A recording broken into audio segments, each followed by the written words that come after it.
किसी जमाने में जब कोई ऐसा माजरा होता तो अखबार में खबर छपती थी कि फलां जगह पर एक मर्द और एक खातून या एक लड़का और एक लड़की काबिले एतराज हालत में पाए गए। बस इतनी खबर होती थी, काबिले एतराज हालत में पाए गए। तो बस ये लफ्ज ही काफी था उस मफहूम को बयान करने के लिए। और आज मीडिया कैमरा लेके वहां घुसा हुआ होता है और मनाजर दिखा रहा होता है।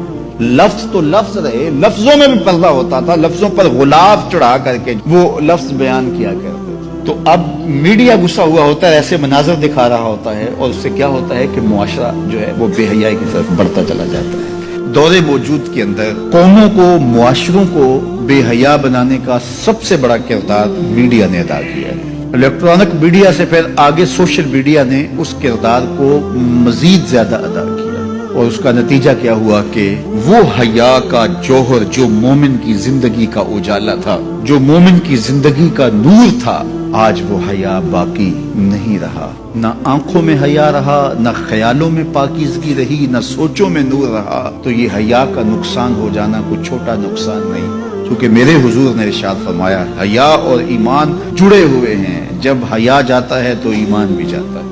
तो ये इस्तिलाहात के जनाब आंख का पर्दा होता है और दिल का पर्दा होता है, ये सारी चीजें मगरब की तरफ से हमारे अंदर दाखिल कर दी गई हैं कि इस कौम को हया के जौहर से खाली कर दिया जाए, क्योंकि वो जानते हैं कि इनके रसूल ने फरमाया है हया और ईमान लाज़िम व मलज़ूम है, इनमें से एक रुखसत होगा तो दूसरी चीज भी रुखसत हो जाएगी। तो ये इनको अगर कहा जाए कि ईमान को तर्क कर दिया जाए तो ये तो कभी भी नहीं करेंगे।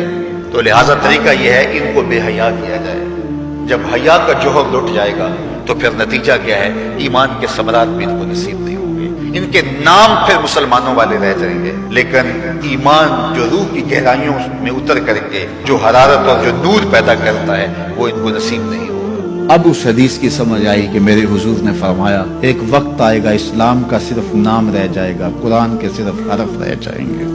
अपनी औलादों को, अपनी नस्लों को, अपने आप को हया के दायरे में रखो। ये बहुत बड़ी दौलत है, ये बहुत बड़ा सरमाया है। अगर ये लुट गया तो फिर कुछ भी बाकी नहीं। तो हम मगरब की नक्काली में इसको तरक्की ना समझें। अगर हया बाख्तगी लिबास मुख्तसर बल्कि उतार दिया जाना तो बरहना हो जाना, ये हैवानियत की तरफ सफर है, ये कामयाबी नहीं है, ये उरूज नहीं है, ये फैशन और तरक्की नहीं है, ये तो अखलाकियात से किनारा कशी है, ये तो हया बाख्तगी है। इस्लाम एक रोशन ख्याल दीन है, इस्लाम तरक्की याफ्ता दीन है, इस्लाम इंसानी मिजाज से हम आहंग दीन है, इंसानी जरूरियात के तकाजों को पूरा करने वाला दीन है। तो नफ्स की तस्कीन और है, रूह की तस्कीन और है। तो जवानी के दौर के अंदर नौजवान की जिंदगी की कुछ तरजीहात होती हैं, लेकिन बाद के अंदर वो खुद समझ रहा होता है कि मैं ये गलत हूँ। आज मगरब परेशान है कि उन्होंने जवानी के 4 अय्याम तो अपनी ख्वाहिशों में असीर होकर गुजार लिए, लेकिन उनके बुढ़ापे की तलखियों को आप नहीं जानते क्या है। तो मगरब के सांचे में ढलने की कोशिश न करो। अंदर कुछ हो ही ना और ऊपर मेकअप किया हुआ हो तो वो तो कभी उतरेगा, जब उतरेगा तो नीचे से क्या बला निकलेगी। तो ये मगरब की तहजीब एक मेकअप है, जब उतरता है तो नीचे से बलाएं बरामद होती हैं। और वो बुढ़ापे में जाके उनकी हालत देखो कि वो कितनी तलख, अजीब और परेशान कुन जिंदगी गुजार रहे हैं। लेकिन मोमिन की जिंदगी में बाजार तलखियां भी हों, लेकिन उसका चेहरा रोशन ही आपको दिखाई देगा अगर वो इस्लाम के दिए हुए उसूलों के मुताबिक चलता है।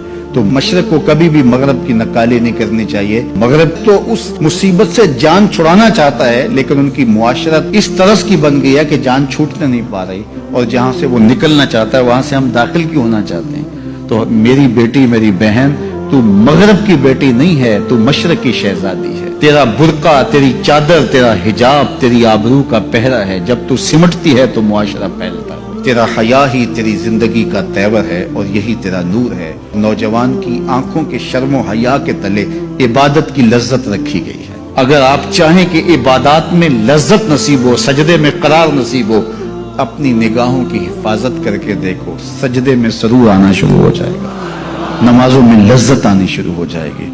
तो अल्लाह हमें हया के जौहर से माला माल फरमाए। इस वीडियो को शेयर जरूर कीजिए, हो सकता है आपके एक शेयर से ये बात किसी के दिल में उतर जाए। जज़ाकल्लाह।